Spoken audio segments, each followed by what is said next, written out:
Hello வணக்கம். நம்ம வாழ்க்கையில் சில பேர் ரொம்ப முயற்சி எடுத்துக்கிட்டே இருப்பாங்க, ஆனால் வேகமாக முன்னேறலைன்னு ரொம்ப கவலைப்பட்டுக்கிட்டே இருப்பாங்க. ரைட்டா?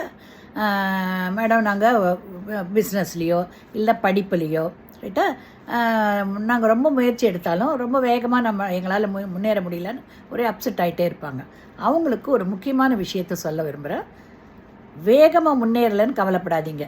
ஓரளவுக்கு முன்னேறினாலும் அது முன்னேற்றம் தான். ரைட்டா?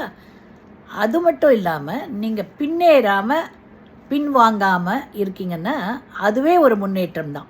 ரைட்டா? நம்மளால் முன்னேற முடியலேன்னு நினச்சிட்டு நீங்கள் அப்செட் ஆகி பின்வாங்கினீங்கன்னா தான் நீங்கள் உண்மையிலேயே நீங்கள் தோத்துட்டீங்கன்னு அர்த்தம்.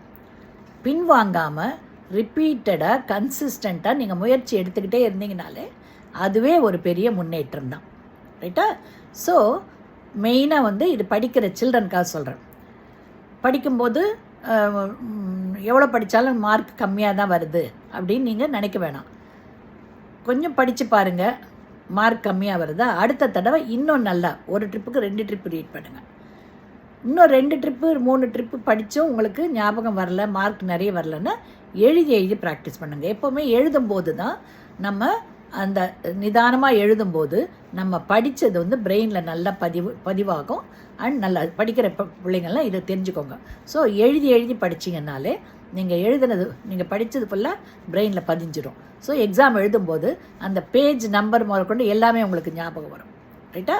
அதனால் எப்போவுமே திருப்பி முயற்சி எடுத்திங்கன்னா என்றைக்காக இருந்தாலும் நீங்கள் முன்னேறவும் முடியும், வெற்றி அடையவும் முடியும்.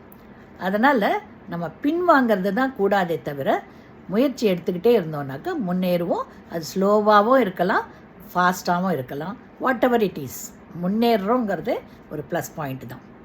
அதனால் பிஸ்னஸ்லேயும் ஆகட்டும், இல்லை நம்ம வாழ்க்கையில் அன்றாட நிகழ்ச்சிகள்லேயும் ஆகட்டும், படிப்புலேயும் ஆகட்டும், எங்கேயா இருந்தாலும் நம்ம திருப்பி முயன்றுக்கிட்டே இருந்தோம்னா வெற்றி நிச்சயம்.